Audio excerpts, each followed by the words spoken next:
7 años de construir una fortuna, y yo creía haber encontrado una segunda familia.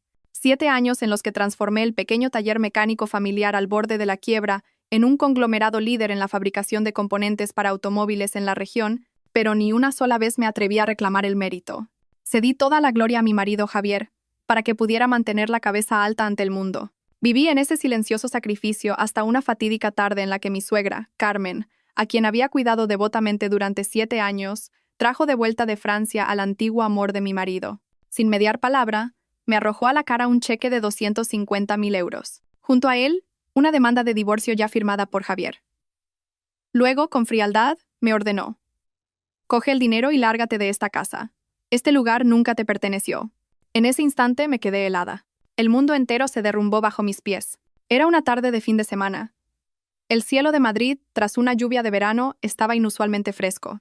Acababa de volver del gimnasio, llevando una caja de napolitanas de crema, las favoritas de mi marido, 7 años de matrimonio, y aún mantenía la costumbre de cuidarlo personalmente en los detalles más pequeños. El chalet en La Moraleja en el que vivíamos, un regalo de bodas de mis padres, estaba extrañamente silencioso. Normalmente a esta hora, mi suegra, Carmen, estaría en el salón viendo su telenovela favorita, pero hoy no había ni un alma.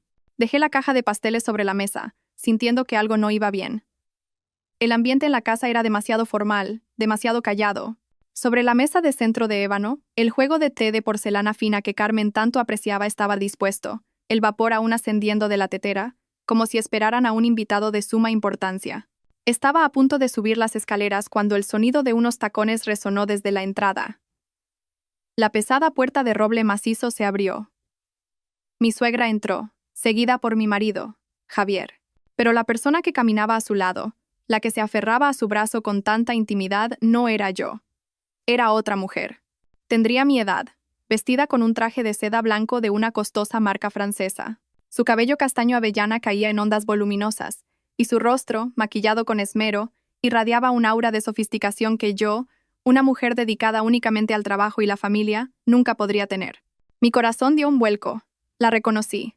Isabella. El primer amor de Javier de la universidad, la que lo había dejado para estudiar en Francia porque su familia, en aquel entonces, era humilde. ¿Por qué estaba aquí? ¿Por qué se aferraba al brazo de mi marido?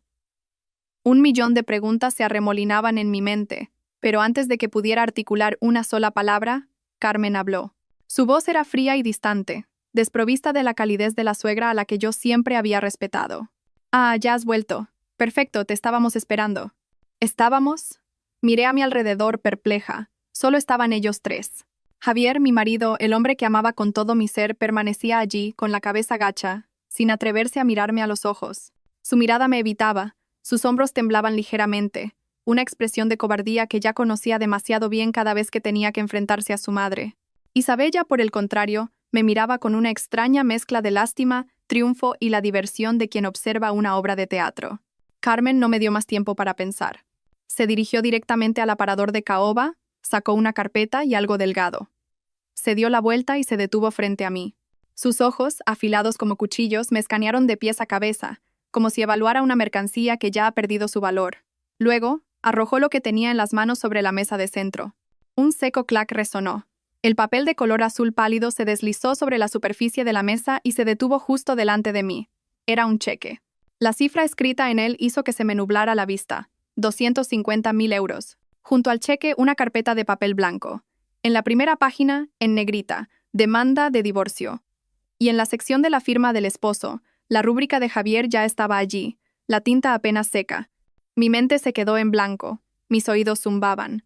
No entendía lo que estaba pasando. Todo sucedía demasiado rápido, demasiado abruptamente. Levanté la vista hacia Javier, buscando una explicación en sus ojos, pero él seguía con la cabeza gacha, silencioso como una estatua. Su silencio en ese momento era más cruel que 1.000 palabras. «Míralo y firma». La voz de Carmen sonó de nuevo, sin rastro de emoción. 250.000 euros. Es la compensación por tus 7 años de juventud. Coge el dinero, firma la demanda y lárgate de esta casa esta misma noche. Tus cosas personales ya están hechas en una maleta arriba. Le he pedido a la asistenta que las empaque. Sentí un sabor amargo y seco en la garganta. Intenté hablar, mi voz temblorosa, irreconocible. «Mamá, Javier, ¿qué estáis haciendo? ¿Por qué? ¿Por qué el divorcio?» Isabella se acercó entonces con delicadeza. Se sentó en el sillón de enfrente, cruzó las piernas y, con una voz dulce como la miel, pronunció palabras que se clavaron en mis oídos como agujas. Sofía, querida, parece que aún no lo entiendes. La posición de señora de la familia Torres siempre fue mía. Hace 7 años, simplemente te la cedí temporalmente. Ahora que he vuelto, deberías devolver lo que no te pertenece, ¿no crees? ¿Devolver? La miré a ella, luego a Javier y después a mi suegra. Empecé a comprender. Esto no era un malentendido. Era una obra de teatro perfectamente orquestada, y yo era la única que no conocía el guión. Pero, ¿por qué? ¿Qué había hecho mal en estos 7 años? Rescaté la empresa familiar del borde de la quiebra. Fui yo quien pasó noches en vela, buscando socios, diseñando estrategias, transformando un pequeño taller mecánico en un conglomerado valorado en cientos de millones. El dinero que gané, no me quedé ni un céntimo para mí. Compré casas, coches para mis suegros. Pagué la educación de los hermanos de Javier. Sacrifiqué mi propia carrera para ser la eminencia gris, solo para que mi marido pudiera caminar con la cabeza alta. ¿Y así es como me trataban ahora? ¿250.000 euros? Solté una risa, un sonido más desolador que cualquier llanto. ¿Creéis que mis 7 años, mi esfuerzo, todo lo que he hecho por esta familia, solo vale 250.000 euros? Carmen esbozó una sonrisa despectiva. No seas avariciosa. 250.000 ya es generoso, considerando que has servido a esta familia. Ah, no, perdona, se me olvidaba. Se llevó una mano a la boca, fingiendo arrepentimiento. Ni siquiera has podido cumplir con la función más básica de una mujer. 7 años y ni un solo hijo. La estirpe de los Torres no puede extinguirse. Esa frase fue como un martillazo directo a mi corazón ya destrozado. Era cierto, no teníamos hijos. Era mi mayor dolor, mi mayor tormento. Pero Javier siempre decía que no le importaba, que solo me necesitaba a mí. Resultó que todo era una mentira. Habían usado mi mayor dolor como un arma para humillarme, para echarme de la manera más cruel posible. Miré a Javier.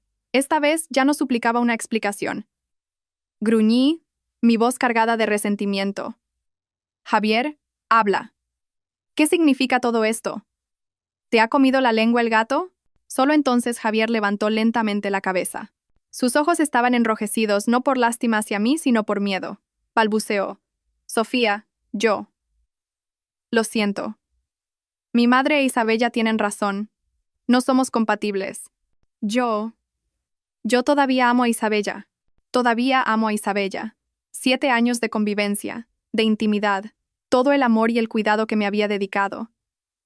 Resultó ser solo un sustituto, la sombra de otra persona. Sentí como si alguien me estuviera estrangulando, me faltaba el aire. Todo a mi alrededor empezó a girar, a volverse borroso. Solo veía el rostro triunfante de Isabella, la mirada gélida de Carmen y la cobardía extrema del hombre al que llamaba mi marido. Me tambaleé, apoyándome en el borde de la mesa para no caer. El cheque de 250.000 euros yacía allí, una burla a mi estupidez. Había perdido. Había perdido estrepitosamente en el mismo matrimonio que había construido con todo mi ser. No recuerdo cuánto tiempo permanecí inmóvil en medio de aquel salón. Quizás fueron unos minutos, o quizás una eternidad. El tiempo parecía haberse detenido, dejando solo la imagen de ellos tres, una familia completa, juzgando y expulsando al miembro sobrante que era yo. El sonido de la puerta cerrándose a sus espaldas resonó con crueldad, devolviéndome a la cruda realidad. El enorme chalet de repente se sentía frío y desoladoramente vacío. Estaba sola, completamente sola. Lentamente, me dejé caer al suelo, apoyando la espalda en el suave sofá de cuero que yo misma había elegido. El cheque y la demanda de divorcio seguían sobre la mesa, una humillación imborrable. Mis lágrimas habían dejado de caer. No porque el dolor hubiera cesado, sino porque había superado el umbral de las lágrimas. Se transformó en un entumecimiento, un frío glacial que se extendía desde mi corazón por todo mi cuerpo. Miré alrededor de la casa. Cada rincón, cada objeto decorativo, había sido cuidado por mí. El óleo en la pared lo conseguí en una subasta benéfica. La orquídea que florecía en la esquina, me costó un mes encontrarla y cuidarla. Toda esta casa, cada ladrillo, cada brizna de hierba, estaba impregnada de mi sudor, mi dedicación y mi amor. Había construido un hogar, pero resultó que nunca fui su dueña. Solo era una inquilina en mi propia casa. Una inquilina con un contrato de 7 años. Empecé a recordar. 7 años atrás, cuando Javier me pidió matrimonio, ¿Qué dijo? Dijo que no tenía nada más que un corazón sincero y el pequeño taller familiar al borde de la quiebra. Dijo que no me merecía, una chica de ciudad, de buena familia. Pero yo lo ignoré todo. Le dije, no necesito bienes materiales, solo necesito tu amor. Lo reconstruiremos todo juntos desde cero. Y lo cumplí. Renuncié a mi puesto como jefa de análisis de inversiones en un importante fondo, con un sueldo de 6 cifras. Me arremangué y me lancé con él a revitalizar aquel viejo taller. Usé todos mis conocimientos, mi experiencia y mis contactos. Pasé innumerables noches en vela redactando propuestas, buscando financiación, negociando con socios. Recuerdo una vez, para cerrar un contrato crucial con unos socios de Japón, tuve que beberme yo sola una botella entera de sake, hasta el punto de acabar en urgencias. Al despertar, la primera persona que vi fue a Javier. Me cogió la mano, con los ojos enrojecidos, y dijo, «Te debo mi vida entera». En ese momento, pensé que todos mis sacrificios valían la pena. De un pequeño taller, bajo mi dirección, nació el Grupo Soler, un nombre de referencia en la industria de componentes auxiliares para automóviles, con beneficios anuales de decenas de millones de euros. Pero nunca me puse bajo los focos. En cada rueda de prensa, en cada ceremonia de firma, el representante siempre era Javier. Yo me quedé en la sombra, como esposa y asesora silenciosa. Quería que él fuera un hombre de éxito, admirado por todos. Creí ingenuamente que su éxito era mi éxito, que su felicidad era mi felicidad. No me guardé nada para mí. Todos los beneficios, todos los dividendos, los puse a su nombre para que los gestionara. Confiaba en él ciegamente. Pensé que éramos marido y mujer, una sola entidad, sin necesidad de divisiones. Qué equivocada estaba. Para ellos solo fui una herramienta, una máquina de hacer dinero. Y cuando esa máquina cumplió su función, cuando generó suficientes beneficios, estaban dispuestos a desecharla, sin el menor remordimiento para reemplazarla por una versión más nueva, más guapa y de mejor familia. El timbre del teléfono sonó, interrumpiendo mis pensamientos. Era Javier. Miré fijamente el nombre que parpadeaba en la pantalla, sintiendo una oleada de asco. No contesté. Volvió a llamar. Y otra vez. Finalmente, envió un mensaje. Sofía, estoy abajo. ¿Puedes dejarme subir un momento? Por favor. Solté una risa amarga. Aún tenía la desfachatez de volver, pero luego lo reconsideré. Necesitaba escuchar cómo continuaría con su farsa. Abrí la puerta. Javier entró, ya sin la apariencia cobarde y cabizbaja de la tarde. Parecía algo demacrado, con la camisa arrugada. Se detuvo frente a mí, su voz ronca. Sofía, lo siento. Sé que he hecho mal, pero déjame explicarte. ¿Explicar? Repetí, con una voz gélida. ¿Cómo piensas explicarlo? ¿Que durante 7 años solo me viste como una herramienta? ¿O que todavía amabas a tu ex y solo esperabas el día para traerla de vuelta? No es así, Sofía, negó apresuradamente. Fue mi madre. Todo fue idea suya. Isabella acababa de volver y mi madre fue a buscarla. Dijo que nuestra familia ahora era diferente, que ya estábamos a la altura de la suya. Dijo que tenía una responsabilidad con mi primer amor. Me presionó, no tuve otra opción. Otra vez mi madre. Hasta el final, seguía siendo un niño grande, incapaz de asumir la responsabilidad de sus actos, siempre escondiéndose tras las faldas de su madre. ¿Y la demanda de divorcio? Pregunté. ¿Esa firma también te obligó a ponerla? Yo. Ella me presionó, tartamudeó. Dijo que si no firmaba, me desheredaría. Sofía, por favor, entiéndeme. Fue un momento de debilidad. Dame una oportunidad, empecemos de nuevo. Hablaré con mi madre. Se acercó, intentando tomar mi mano, pero yo retrocedí un paso, mirándolo con absoluto desdén. Javier, ¿no te das asco a ti mismo? ¿Una oportunidad? Tú mismo la desechaste. Ahora, por favor, sal de mi casa. Esta casa es un regalo de mis padres. No tiene nada que ver con tu familia. El rostro de Javier palideció. Me miró. Su expresión ya no era de arrepentimiento, sino de ira. Sofía, no te pases. Ya me he humillado pidiéndote perdón. No olvides que el Grupo Soler sigue a mi nombre. Si te pones difícil, tú tampoco saldrás ganando. ¿Me estás amenazando? Reía a carcajadas. Perfecto. Entonces, nos veremos en los tribunales. A ver de qué lado se pone la ley, del traidor o de la engañada. Al oír la palabra tribunales, Javier pareció acobardarse. Sabía que si todo salía a la luz, La reputación que tanto le había costado construir se derrumbaría. No dijo nada más. Simplemente se dio la vuelta en silencio y salió por la puerta. El sonido de la puerta cerrándose resonó una vez más en la oscuridad. Pero esta vez, ya no sentí frío. Sentí un fuego ardiendo en mi pecho. El fuego del odio y la determinación. Querían guerra, les daría una guerra. Una guerra en la que yo ya no sería la dócil oveja. Pero no sabía que esa misma noche, otro secreto, una conspiración aún mayor que su familia había preparado, esperando a que yo cayera en la trampa, estaba a punto de revelarse. Tras la marcha de Javier, me senté sola en el desolado chalet hasta altas horas de la noche. Ya no lloraba ni sentía un dolor agudo. El entumecimiento había pasado, dando paso a una claridad escalofriante. 7 años de matrimonio, 7 años de sacrificio, todo se había convertido en una farsa. Me había engañado a mí misma durante demasiado tiempo, viviendo en una burbuja de color de rosa creada por mí y por aquel traidor. Ahora, la burbuja había estallado, devolviéndome a una realidad cruda y despiadada. Sabía que no podía quedarme aquí ni un segundo más. Todo en esta casa me recordaba a memorias falsas. Me asfixiaba. Subí al piso de arriba y abrí la maleta que Carmen había preparado amablemente.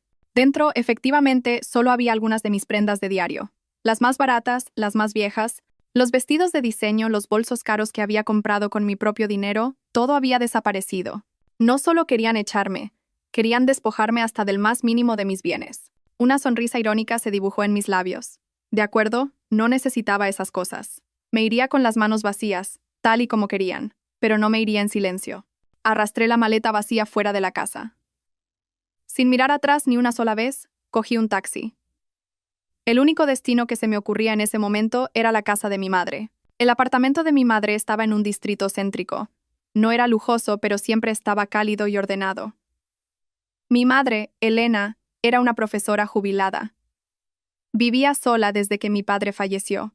Una mujer amable, pero increíblemente astuta y fuerte. Probablemente, mi carácter fuerte lo había heredado en gran parte de ella. Cuando llegué a su puerta con la maleta a la 1 de la madrugada, no pareció sorprendida. Simplemente abrió en silencio, me hizo entrar y cerró la puerta.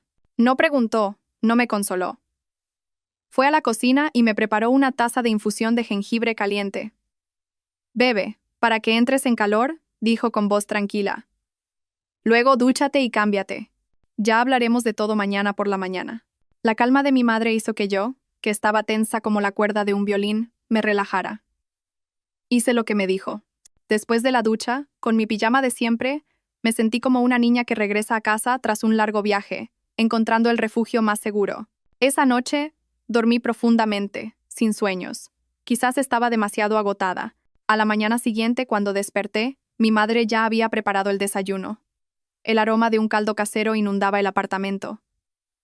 Al ver el tazón humeante frente a mí, sentí un nudo en la garganta. ¿Cuánto tiempo hacía que no comía un desayuno preparado por mi madre? ¿Cuánto tiempo había estado absorta en el trabajo, en cuidar de esa falsa familia, olvidando que aquí había una madre que siempre me esperaba en silencio? «Come, hija». «Come y luego me cuentas», dijo, sirviéndome más pollo. Mientras comía, le conté todo, tratando de mantener la calma, pero mi voz temblaba. Le hablé de Isabella, del cheque de 250,000 euros, de la demanda de divorcio, de las crueles palabras de Carmen y de la cobardía de Javier. Pensé que mi madre se enfadaría, que lloraría, que maldeciría a la familia Torres, pero no, solo escuchó en silencio, sus ojos volviéndose cada vez más profundos y afilados. Cuando terminé, dejó lentamente los cubiertos. No me secó las lágrimas. Me miró directamente y me hizo una pregunta que no tenía nada que ver. «Sofía, ¿recuerdas? Cuando eras pequeña te encantaba jugar al ajedrez. En la última partida que jugaste con tu padre, ¿qué te enseñó?» Me quedé helada. Los recuerdos volvieron. Papá dijo. Dudé.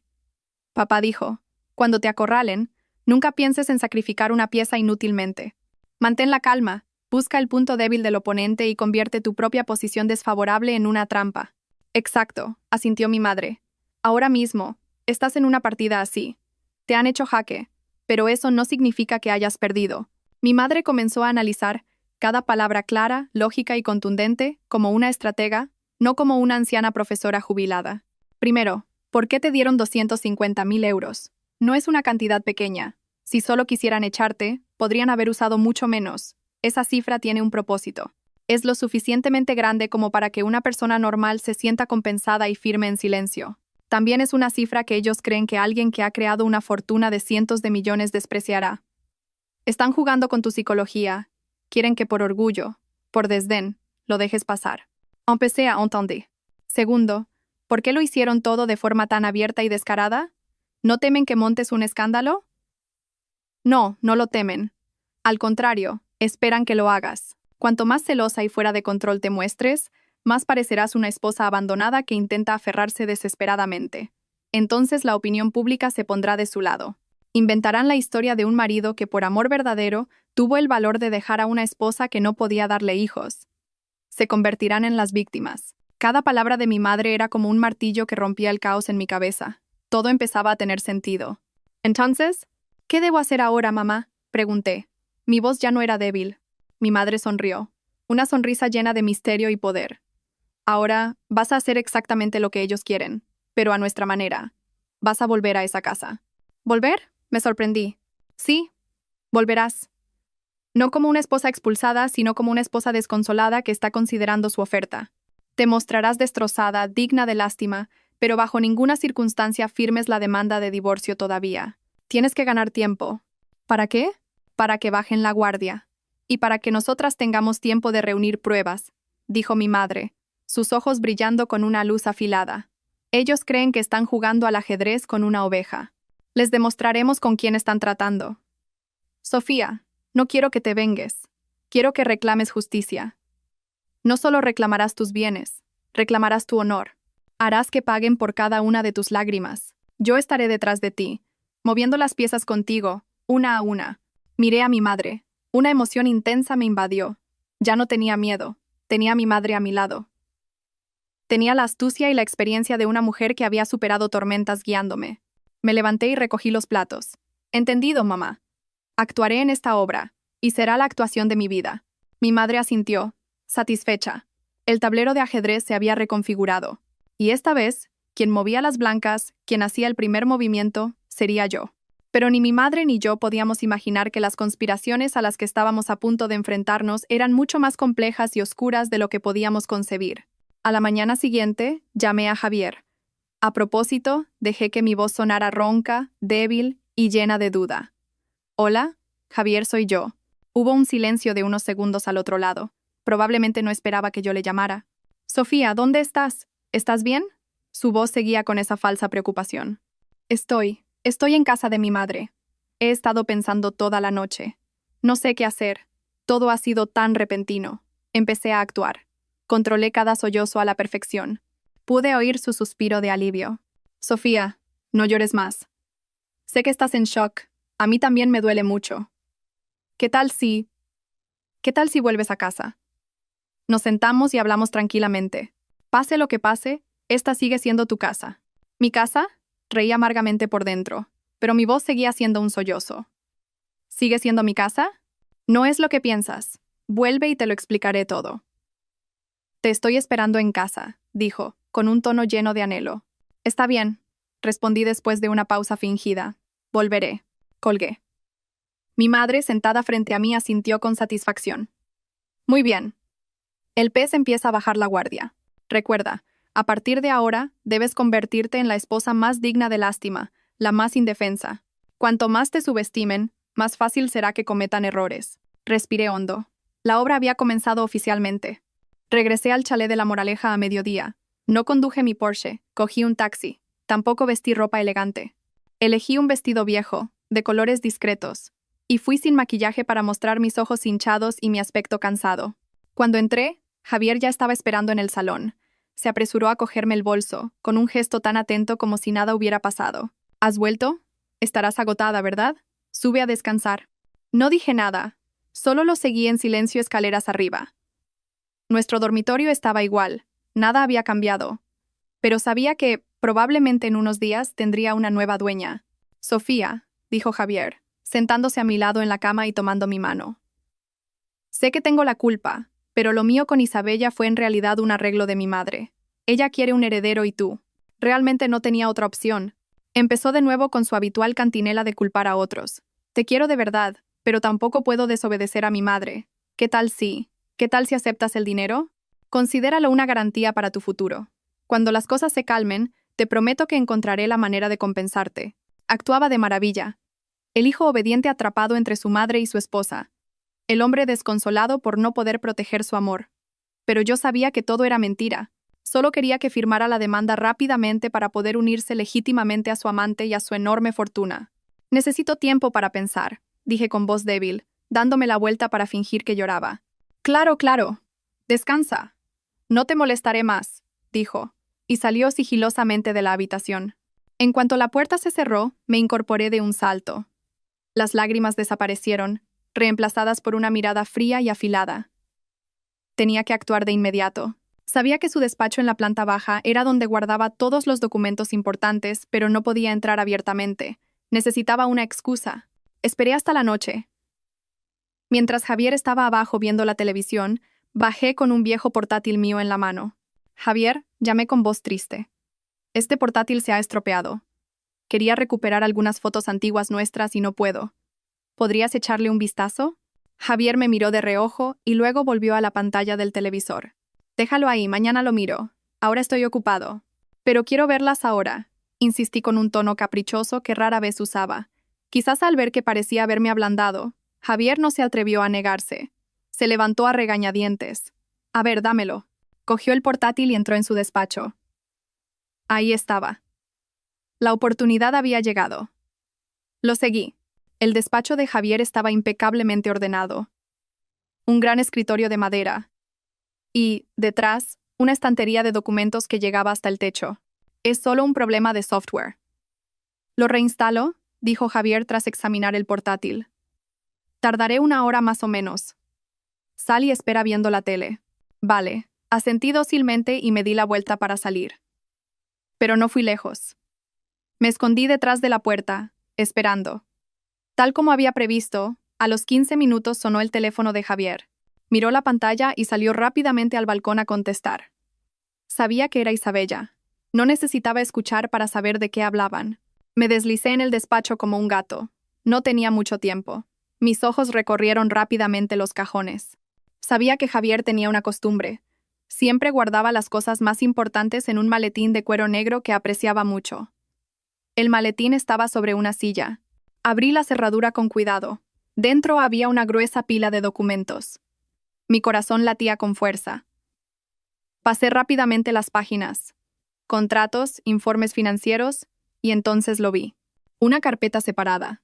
En el exterior ponía: Proyecto Ancla Dorada. Ancla Dorada. Anisabella. No podía ser. Abrí la carpeta. Dentro había un detallado plan de negocio para establecer una cadena de resorts de lujo en Ibiza. Y los titulares de la inversión no eran otros que Javier e Isabella. Pero lo que me dejó helada fue la sección del plan financiero. El capital total de inversión previsto era de 100 millones de euros. Y en el apartado de fuentes de financiación vi una línea escrita muy claramente. Capital proveniente de la liquidación de activos de Sofía, ex esposa, estimado en 50 millones de euros. Todo mi cuerpo se congeló. Resulta que los 250.000 euros eran solo un cebo. Su verdadero plan era apoderarse de todos mis activos. Ese cheque, esa demanda de divorcio, todo era solo el primer paso de una conspiración calculada con una crueldad infinita. No solo querían deshacerse de mí, querían exprimir hasta la última gota, convertir todo mi esfuerzo, mi sudor y mis lágrimas en los cimientos de su imperio empresarial. Temblando, saqué mi teléfono y fotografié cada página de ese plan. Cada número, cada línea, era una prueba irrefutable de su crimen. Justo en ese momento, oí los pasos de Javier que volvían. Me sobresalté, guardé rápidamente la carpeta en el maletín, dejé todo como estaba y salí corriendo de la habitación, con el corazón a punto de salirse del pecho.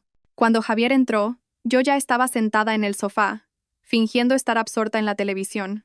Había conseguido la primera prueba, una prueba contundente. Mi actuación ahora tenía un nuevo propósito. No solo reclamaría lo que era mío, sino que destruiría ese proyecto Ancla Dorada, destruiría sus sueños y les haría pagar por su codicia sin límites. Pero también sabía que sola no sería suficiente. Necesitaba más aliados. Y sabía dónde encontrar a esa persona. Al día siguiente, con la excusa de que quería ir a una iglesia para encontrar paz mental, Javier accedió sin sospechar nada. Incluso me dio algo de dinero, diciendo que era para donativos. Cogí su dinero, sintiéndome ridícula por dentro. Estaba usando mi propio dinero para hacerme un favor. Pero no fui a la iglesia. Conduje directamente a una dirección en el barrio de Salamanca. Era un pequeño pero prestigioso bufete de abogados, especializado en casos económicos. La persona que necesitaba ver era Marcos, un viejo amigo de la universidad, un hombre íntegro y extremadamente inteligente. Marcos había intentado salir conmigo, pero después de que eligiera a Javier, mantuvimos una buena amistad. Sabía que, en estas circunstancias, era la única persona en la que podía confiar. Cuando entré, Marcos estaba trabajando. Al verme, se sorprendió un poco, pero rápidamente me invitó a su despacho. «¿Cuánto tiempo sin verte, Sofía? No pareces estar muy bien», dijo, con una mirada llena de preocupación. No me anduve con rodeos. Puse sobre su escritorio las fotos que había tomado del plan del proyecto Ancla Dorada. «Marcos, necesito tu ayuda». Le conté toda la historia, desde la farsa de la quiebra, la conspiración de la familia de Javier, hasta el plan de negocio que acababa de encontrar. Marcos escuchaba, su rostro cada vez más serio. Cogió cada foto, examinando cada detalle minuciosamente. «¡Increíble!», exclamó cuando terminé. «Son demasiado crueles y retorcidos. Sofía, has sido muy valiente al enfrentar esto sola». «No estoy sola», dije con firmeza. «Te tengo a ti». Marcos me miró. Sus ojos transmitían confianza y determinación. «De acuerdo, te ayudaré. Lo primero que debemos hacer es detener esta conspiración. Pero necesitamos más pruebas para demostrar su intención de apropiarse de tus bienes. Estas fotos son importantes, pero no son lo suficientemente sólidas para acusarlos en un tribunal». «¿Entonces qué hacemos?», pregunté. Marcos se quedó pensativo un momento. «Necesito que sigas actuando. Hazles creer que casi has aceptado tu destino, pero que todavía tienes dudas sentimentales. Sugiérele a Javier que transfiera una pequeña parte de tus bienes a su nombre primero, como una prueba de su amor, para que te sientas segura al firmar el divorcio. Si pica el anzuelo, será una prueba irrefutable de fraude y apropiación indebida». El plan de Marcos era audaz, pero también muy peligroso. Requería una habilidad actoral excepcional y nervios de acero. «¿Podrás hacerlo?», preguntó Marcos, con preocupación en los ojos. Asentí. «Lo haré». Al salir del bufete, me sentí con más fuerza. Ya no estaba sola en esta batalla. Esa noche empecé a ejecutar el plan. Preparé una cena suntuosa, los platos favoritos de Javier. También abrí la botella de vino que me había regalado en nuestro primer aniversario de bodas. Javier llegó a casa y se sorprendió mucho. «¿Hoy es un día especial?». «No», sonreí con tristeza. «Solo pensé que deberíamos tener una última cena perfecta». Lo he pensado bien. Quizás tu madre e Isabella tienen razón. No puedo hacerte feliz. Firmaré la demanda». Vi claramente un destello de alegría en los ojos de Javier, pero lo ocultó rápidamente, reemplazándolo con una expresión de dolor. «Sofía, no digas eso». «No digas nada», lo interrumpí. «Solo tengo una última condición». «¿Qué condición?». «Dímela. Haré lo que sea», respondió apresuradamente. Le serví una copa de vino, mi mirada perdida en la distancia. «Sé que 250.000 euros es mucho dinero, pero no lo necesito. Solo quiero algo que demuestre que, durante 7 años, tu amor por mí fue real. Quiero que aceptes este ático. Es un bien privativo mío, no tiene nada que ver con la empresa. Quiero transferírtelo, como el último regalo que puedo darte. Cuando vivas aquí, siempre te acordarás de mí». Javier se quedó paralizado. Me miró como si no pudiera creer lo que oía. Su reacción fue completamente inesperada. No aceptó con avidez. Negó con la cabeza. «No, Sofía, no puedo aceptarlo. Es tu casa, tu esfuerzo. No puedo». «¿Por qué no?», pregunté con voz entrecortada. «¿Lo desprecias? ¿O es que como nunca me amaste de verdad, no quieres nada de mí?». «No es eso», dijo confundido. «Es que es demasiado». Me levanté y fui hacia la ventana, dándole la espalda. «Lo entiendo. No necesitas decir nada más. Mañana firmaré la demanda y me iré». «Espera, Sofía», corrió a abrazarme por detrás. «No te vayas. Yo acepto. Lo aceptaré.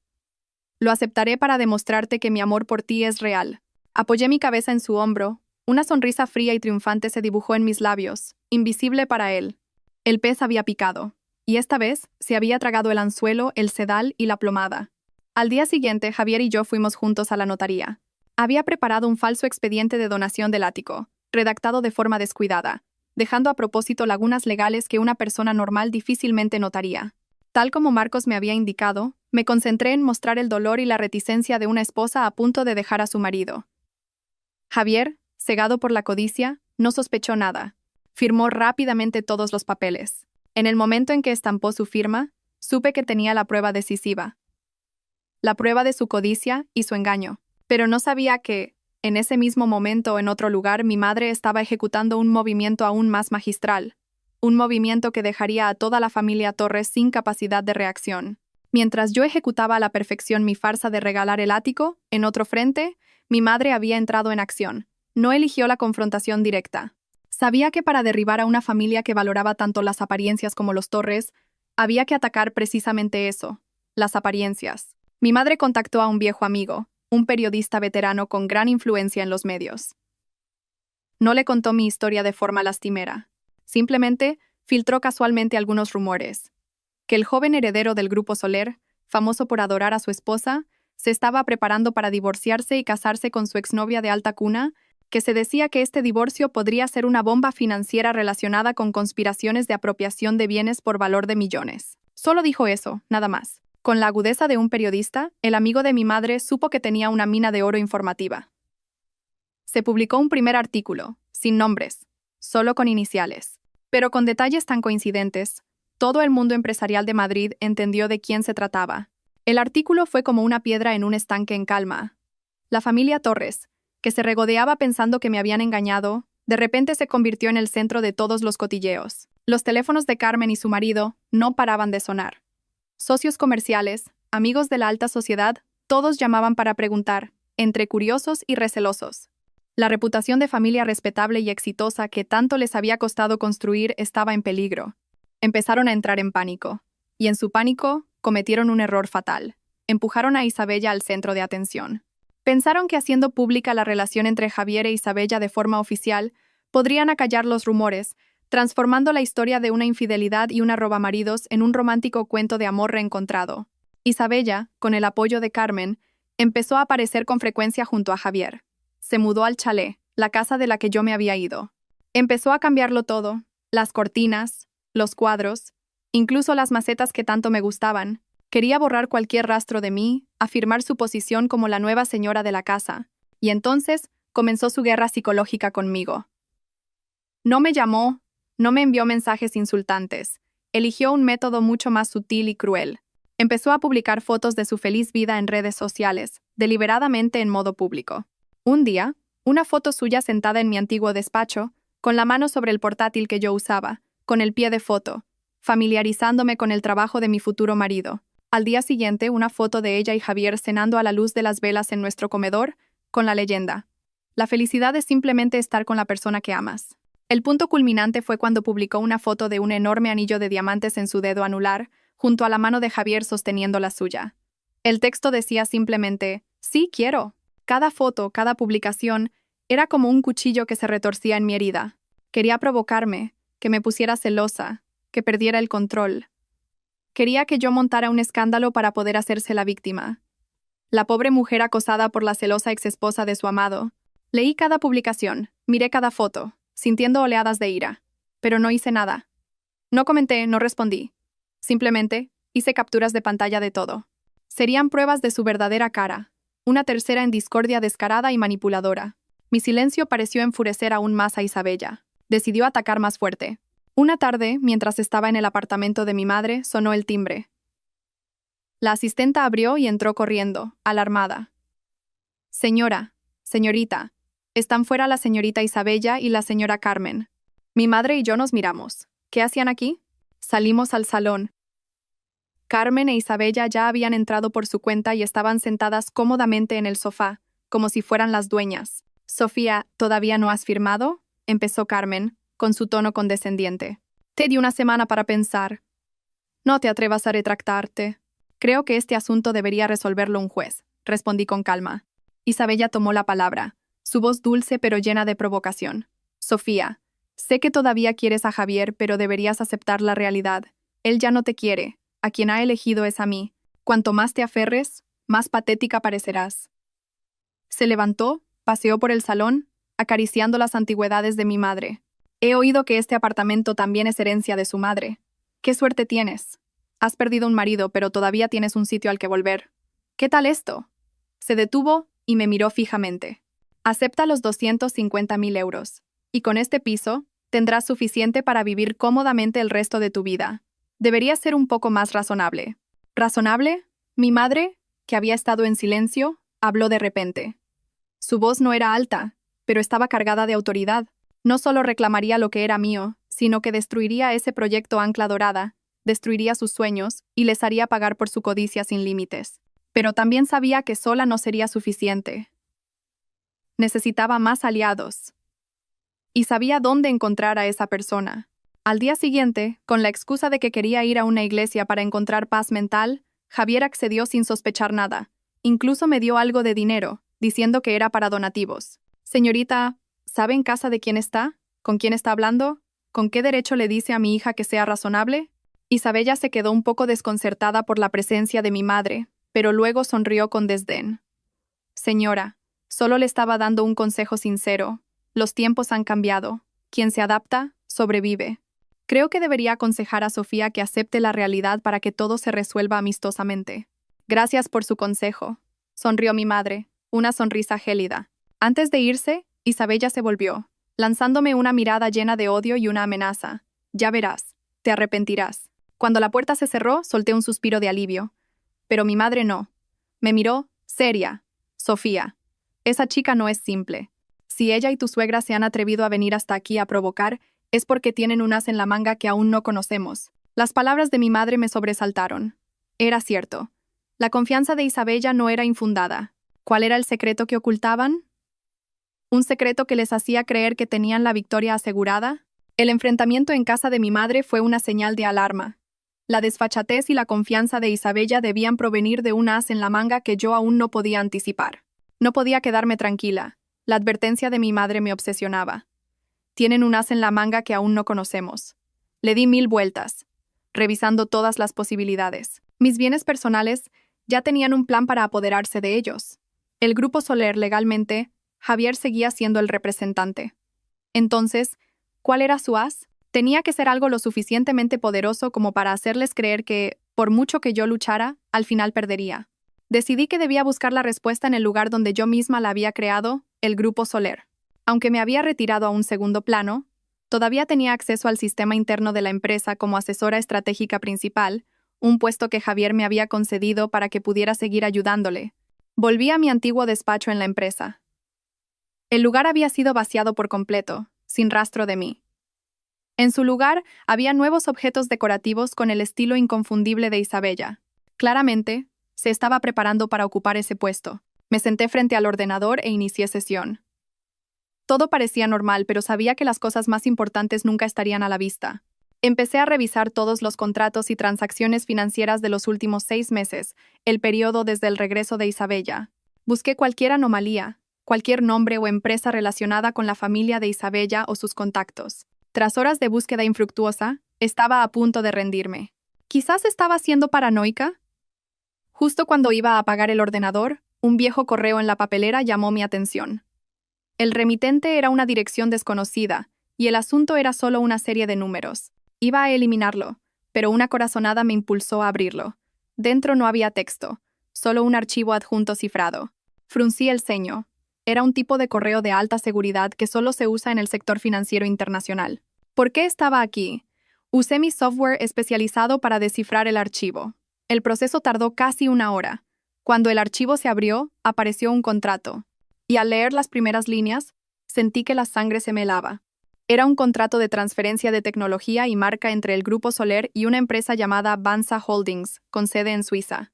Según el contrato, el Grupo Soler aceptaba transferir toda su propiedad intelectual, patentes de tecnología clave y la marca Soler a Banza Holdings. A cambio, el Grupo Soler se convertiría en una filial, encargada únicamente de la producción, y tendría que pagar a Banza Holdings una enorme tarifa anual por derechos de autor.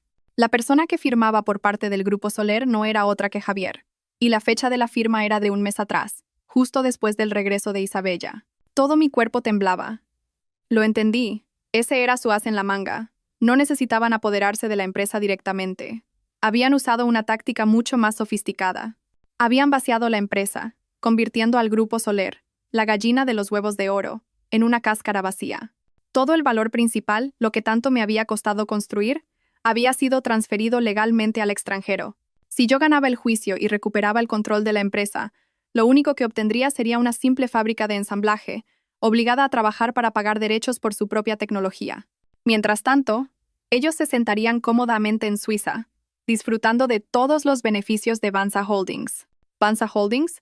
Ese nombre me sonaba. Busqué rápidamente información sobre la empresa. El resultado me dejó atónita una vez más. Vansa Holdings se había fundado hacía 3 meses, y su presidente del consejo de administración era el padre de Isabella, un conocido magnate. Esta conspiración no solo involucraba a Javier, Isabella y Carmen. Contaba con el respaldo de una poderosa fuerza financiera. Habían tendido una trampa perfecta. Habían calculado cada movimiento. Me habían convertido, a mí, la fundadora, en una empleada en mi propia tierra. La ira y la sensación de traición llegaron a su punto máximo. Pero no me derrumbé. Al contrario, en ese momento de oscuridad, una idea aún más audaz, un secreto aún mayor que solo yo conocía, brilló en mi mente. ¿Creían que se habían apoderado del corazón del Grupo Soler? Se equivocaban. Solo tenían la cáscara. Porque el verdadero corazón, su alma, yo lo había guardado en un lugar que nadie podría imaginar. Años atrás, cuando el Grupo Soler comenzó a desarrollar sus tecnologías clave, presentí los riesgos futuros. Con la ayuda de Marcos y algunos expertos financieros internacionales, había fundado en secreto otra sociedad holding, también con sede en Suiza, llamada Innova Ibérica. Todas las patentes más importantes, las tecnologías que daban al Grupo Soler su ventaja competitiva absoluta, no estaban registradas a nombre del Grupo Soler, estaban registradas a nombre de Innova Ibérica. Y yo, Sofía, era la única propietaria de esa empresa. El Grupo Soler solo era la entidad autorizada para usar esas tecnologías a través de un contrato de licencia interno que solo yo y unos pocos confidentes conocíamos. Javier, a pesar de ser el director general, nunca tuvo acceso a esos documentos. Solo sabía que el Grupo Soler poseía esas tecnologías, pero no que legalmente no pertenecían a la empresa. Pensaron que habían vaciado el Grupo Soler, pero en realidad, lo que transfirieron a Vansa Holdings eran solo tecnologías secundarias, patentes a punto de expirar, y, lo más importante, un contrato de uso de tecnología de duración limitada con Innova Ibérica. Ese contrato expiraría en 2 meses. Sentada frente al ordenador, una sonrisa gélida apareció en mis labios. Esta obra se ponía cada vez más interesante. Ellos habían jugado su as.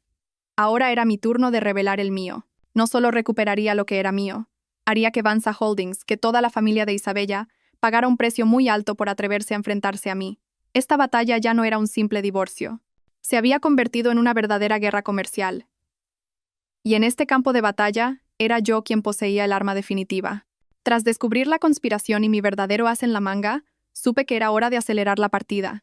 Necesitaba crear un shock, un caos, para forzarles a cometer más errores y caer en mi trampa. El plan de la falsa quiebra que mi madre había ideado ahora se convertía en el movimiento perfecto, pero a una escala mucho mayor. Convoqué una reunión de emergencia con mis confidentes en el Grupo Soler, el jefe de producción, el director financiero y el director comercial.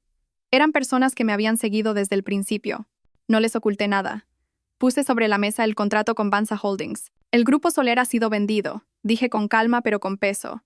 Y quien nos ha vendido es el director general Javier. La sala quedó en silencio. La conmoción y la indignación eran evidentes. Les presenté mi plan.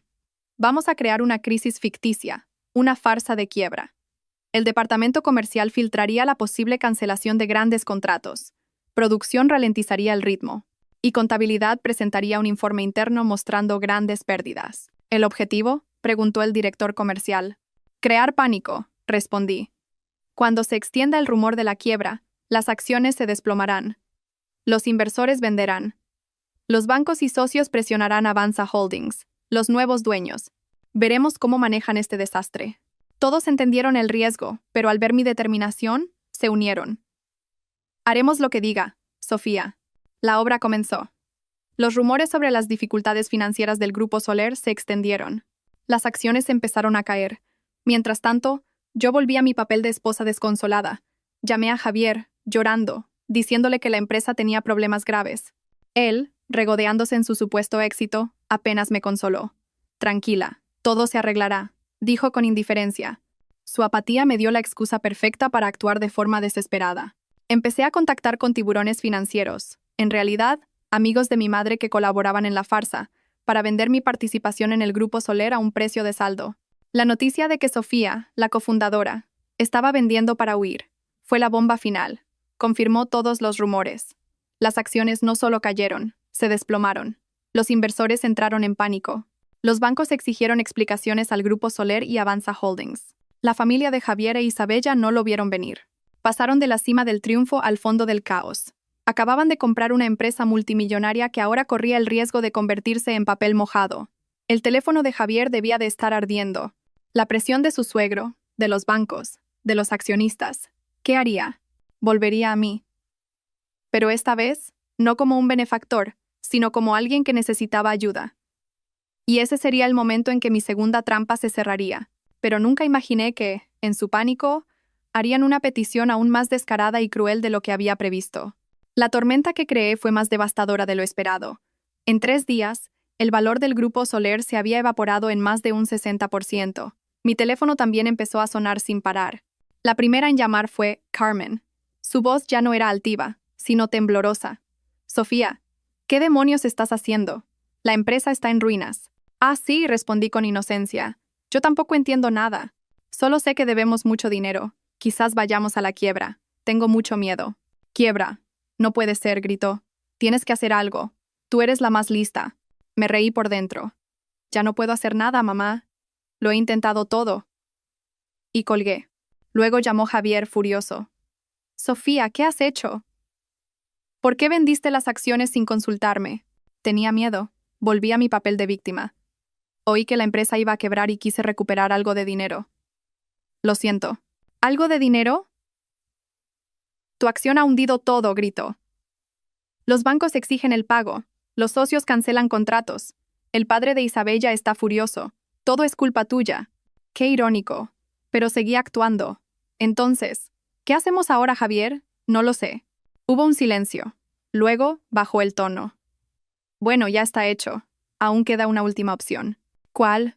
Mi suegro y yo hemos hablado. Para salvar la empresa, necesitamos una gran inyección de capital. Y la única persona que puede ayudarnos ahora es tu madre. Ahí estaba. Su verdadero objetivo. No solo querían mi empresa, querían hasta el último céntimo de mi madre. Su codicia no tenía límites. No, Javier, no puedo. Rechacé. Ya he decepcionado a mi madre una vez. Tienes que hacerlo, me interrumpió, suplicante. No es solo salvar la empresa, es salvarme a mí, nuestro futuro. Dile a tu madre que es solo un préstamo. Cuando superemos esto, se lo devolveré con intereses. Me arrodillaré ante ella si es necesario. Necesitamos al menos 10 millones de euros. 10 millones. Tuve que reprimir una carcajada, convirtiéndola en un sollozo. ¿De dónde va a sacar mi madre tanto dinero? Lo tiene, afirmó. Sé que tiene inversiones inmobiliarias y en bolsa. Puede conseguirlo. Sofía, te lo ruego. Solo esta vez. Tras mucha lucha y persuasión, acepté a regañadientes hablar con mi madre. La reunión se fijó para el día siguiente en casa de mi madre. No solo vendría Javier, sino también el padre de Isabella, don Ricardo. Querían ejercer la máxima presión. Sabía que sería el acto final. El acto en el que todas las máscaras caerían. Y yo, la presa que cazaban, sería quien cerraría la trampa sobre sus cabezas. Pero sabía que enfrentarme a un viejo zorro como don Ricardo no sería fácil. ¿Tendríamos mi madre y yo la fuerza para hacerlo? Esa tarde el ambiente en la casa de mi madre era tenso. En el salón nos sentamos frente a frente. Mi madre y yo tranquilas. Javier y don Ricardo, el padre de Isabella. Don Ricardo era un hombre de unos 50 años, corpulento, con un rostro afable, pero con ojos fríos y calculadores. Él era el director de toda esta orquesta. Señora Elena, comenzó don Ricardo sin rodeos, creo que ya conoce la situación del Grupo Soler. Una lástima, una empresa con potencial pero mal gestionada. Me lanzó una mirada significativa. Mi hija Isabella y Javier tienen un plan excelente para reflotarla, pero necesitamos apoyo financiero. Sabemos que usted es una inversora con visión. Por eso, le proponemos una colaboración. ¿Colaboración? Arqueó una ceja mi madre. Sencillo, sonrió don Ricardo. Usted invierte 10 millones de euros en el Grupo Soler. A cambio, Avanza Holdings le cederá un 10% de las acciones. Es una ganga. Mi madre soltó una risa suave pero cargada de ironía. ¿Don Ricardo? ¿Está bromeando? ¿Quiere que invierta 10 millones en efectivo a cambio del 10% de una empresa en quiebra? ¿Una empresa que su propia hija ha vaciado de todo su valor? ¿Me toma por tonta? El rostro de don Ricardo cambió. No esperaba que mi madre supiera tanto. Javier palideció a su lado. Señora, no sé a qué se refiere. Intentó mantener la compostura don Ricardo. Ah, no, mi madre se sirvió una copa de vino. No sabe que engañaron a mi yerno para que firmara la transferencia de tecnología sin su conocimiento.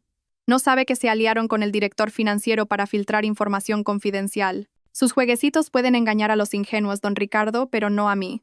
Mi madre se volvió, su mirada afilada. Tengo 10 millones, y muchos más, pero no daré ni un céntimo para salvar su empresa vacía. La ira se apoderó de don Ricardo. Señora Elena, parece que prefiere hacer las cosas por las malas. Recuerde que su hija sigue legalmente casada con Javier. Si declaramos la quiebra, como su esposa, ella también tendrá que asumir parte de la deuda. Y su reputación quedará destruida. ¿Me está amenazando? Mi madre sonrió fríamente. Perfecto. Entonces, hablemos el lenguaje de la ley. Sofía, enséñales. Saqué una carpeta de mi bolso. No era el contrato falso que le hice firmar a Javier. Era algo que Marcos y mi madre habían preparado en secreto. Un acuerdo de liquidación de bienes prematrimonial. Javier y don Ricardo leyeron. Sus rostros se volvieron blancos. El acuerdo detallaba todas las pruebas que tenía. Grabaciones, extractos bancarios del desvío de fondos, el plan del proyecto Ancla Dorada. Al final, había una propuesta humanitaria. No presentaría cargos penales si Javier me transfería voluntariamente todas sus acciones, ahora sin valor, y los bienes comunes, y aceptaba el divorcio sin ninguna compensación. Me habéis tendido una trampa, balbuceó Javier señalándome. ¿Una trampa, Javier? Me levanté. Quien tendió una trampa fuiste tú, tu amante y toda tu familia. Durante 7 años. Hoy solo te estoy dando una salida. Firma, y perderás tus bienes pero conservarás tu libertad. Si no, lo miré a los ojos. Mañana por la mañana, todo esto estará en manos de la policía y de la prensa. Y entonces lo perderás todo. El aire se volvió denso. Don Ricardo sabía que había perdido. Nos había subestimado. Javier se derrumbó en la silla, sin sangre en el rostro. Su única salida era firmar ese acuerdo de vida o muerte que yo misma había redactado. Pero su decisión final no fue firmar. Eligió un camino diferente, uno loco y desesperado. Un camino que casi nos arrastra a ambos al abismo. Acorralado, Javier no firmó. Hizo algo inesperado. Se arrodilló. Se arrodilló ante mi madre y ante mí, llorando a mares. Sofía, mamá, me equivoqué. Lo sé. Fui un imbécil, un desgraciado. La codicia me cegó. Por favor, perdonadme. Prometo que romperé con Isabella. Empezaré de nuevo y dedicaré el resto de mi vida a compensarte. Se arrastró para agarrar mis piernas. Sofía, ¿recuerdas lo felices que éramos? Dame una última oportunidad. Era una actuación perfecta. El marido arrepentido. Don Ricardo se unió rápidamente. Así es, señora Elena, Sofía. Hay que perdonar al que vuelve arrepentido. Intentaban jugar la carta de la compasión esperando que mi corazón se ablandara. Pero se equivocaban. Mi corazón era de piedra. Levántate, Javier, dije, mi voz gélida. Tus lágrimas ya no valen nada. Deja de actuar. Os doy 24 horas. Mañana por la mañana, si no tengo el acuerdo firmado, mi abogado actuará. Adiós.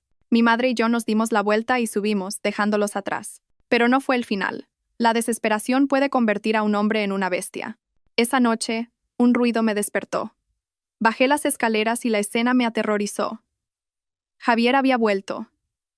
Había entrado a la fuerza. En su mano sostenía un cuchillo. Su rostro desfigurado por la rabia. Sofía, ¿crees que puedes destruirme tan fácilmente? No firmaré. Si os traigo, tú traes conmigo. Se abalanzó sobre mí. Grité. Por suerte, mi madre había previsto lo peor y había instalado una alarma de pánico. La sirena resonó. La seguridad del complejo llegó en minutos y redujo a Javier antes de que pudiera hacerme daño. Ese fue el punto de no retorno.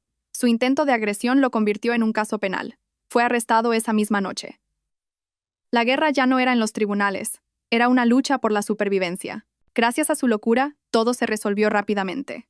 Ante la perspectiva de la cárcel, la familia de Javier y don Ricardo no tuvieron más opción que aceptar todas mis condiciones. El divorcio se firmó. Lo recuperé todo, pero el precio fue una profunda cicatriz emocional. Para celebrar, Mi madre organizó una fiesta. Pero no una fiesta cualquiera. Un escenario donde la justicia sería honrada y los traidores recibirían su juicio final, el de la sociedad. Alquilamos el salón más lujoso del Hotel Palace. Enviamos invitaciones a todo el mundo empresarial, socios, amigos y prensa. La invitación decía: fiesta de agradecimiento y anuncio de un nuevo proyecto por Sofía Valdés. Esa noche, vestí un deslumbrante vestido rojo. Subí al escenario y, en lugar de un discurso, proyecté un vídeo. Un resumen de mi tragicomedia. Imágenes felices con Javier, seguidas de las pruebas de su traición, la conspiración, y terminando con las imágenes de su arresto en la casa de mi madre. La sala quedó en silencio. Cuando el video terminó, tomé el micrófono. Damas y caballeros, la obra ha terminado. Gracias por ser testigos de la verdad. Y ahora, me complace anunciar mi nuevo proyecto. En la pantalla apareció el logo de la Fundación Magnolia, una organización sin ánimo de lucro para apoyar legal y financieramente a mujeres en situaciones difíciles en el matrimonio y los negocios. Quiero convertir mi dolor en fuerza para que ninguna otra mujer pase por lo que yo pasé. Los aplausos resonaron como un trueno. Aplaudían no solo un proyecto, sino la resiliencia de una mujer que se había levantado de sus cenizas. En ese escenario, supe que un nuevo capítulo de mi vida había comenzado. Un capítulo sin sombras de engaño, solo con la luz de la libertad y una nueva misión. La fiesta en el Palace fue un juicio público. Antes del video, conté mi historia, no como una víctima, sino como una analista que desvela una estafa matrimonial profesional. Detallé cada paso de su conspiración. No mencioné directamente a Isabella ni a su padre, pero todos en la sala, expertos en el mundo de los negocios, sabían de quién hablaba. La parte más impactante fue cuando incluí en el video una grabación del antiguo director financiero, obtenida gracias a su arrepentimiento, donde Javier se jactaba de lo fácil que era engañar a mujeres con dinero y carencias afectivas. La sala estalló en murmullos. Y para el golpe de gracia, anuncié: la primera víctima de Javier, una mujer a la que estafó hace años, finalmente ha encontrado el valor para hablar. Y está aquí esta noche. Señalé a la primera fila. Una mujer menuda pero de mirada firme se levantó. Era la otra víctima que mi madre había localizado. Subió al escenario y dijo: soy esa mujer, y seré la primera a la que la Fundación Magnolia protegerá. La sala explotó. Dos víctimas, unidas en una alianza poderosa. Esa misma noche, los medios se incendiaron. Las acciones de la empresa de Don Ricardo se desplomaron. Su imperio, construido durante años, se tambaleó. La familia Torres desapareció de la alta sociedad, ahogada en deudas y desprecio. El karma fue implacable. Unas semanas después recibí una llamada de Marcos. Sofía, alguien quiere verte. Es Verónica, el nombre de la directora financiera que me traicionó. ¿Qué quiere?, pregunté, fría. Dice que tiene un último secreto, uno que podría cambiarlo todo. La curiosidad me venció. Acepté. La reunión fue en un centro de detención. Verónica estaba demacrada. Gracias por venir, dijo. No tengo mucho tiempo. Javier no fue el cerebro. Él también era un peón. ¿Qué dices? La mente maestra detrás de todo, susurró. La que planeó desde cómo acercarse a ti hasta cómo vaciar la empresa. Fue Mónica. Mónica era la amante de la que Javier se jactaba en la grabación, a quien nadie había identificado. Ella no es solo otra amante. Ella te odia. Te odia desde hace mucho tiempo. ¿Odiarme? ¿Por qué? Por tu padre, dijo Verónica. El padre de Mónica era el mayor rival de tu padre en los negocios. Tu padre casi lo lleva a la quiebra. Mónica siempre culpó a tu padre de la posterior muerte del suyo. Esto no era por dinero, era venganza. Quería destruir todo lo que tu padre te dejó, incluyéndote a ti. La verdad final, más oscura y retorcida de lo que jamás imaginé.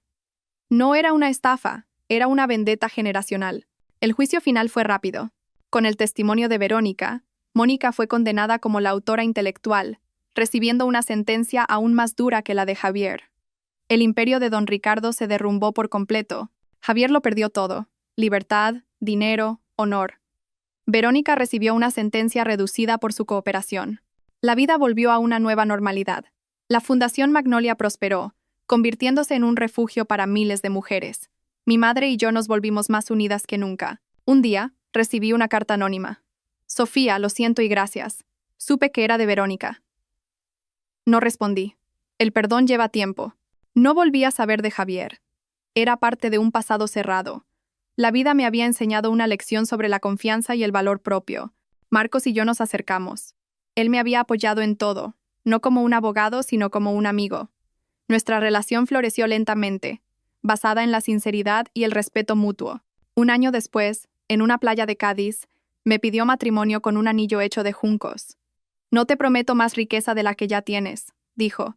Solo un amor honesto y un hombro en el que apoyarte. Lloré lágrimas de felicidad y dije que sí. Nuestra boda fue sencilla, rodeados de nuestros seres queridos. La Fundación Magnolia creció bajo nuestra dirección.